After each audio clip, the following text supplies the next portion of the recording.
মাছ কই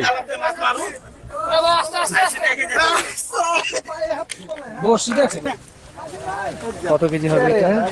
15 কেজি হবে। 12 থেকে বাইরের যে বেলা কাছে এখানে দাঁড়ায় ওইখানে তো এত সময় খেলে না তো মানে মাথা ঘুরছে না। বলো বলো ভাই দিছেও যায় জায়গা দাও ছেড়ে দেন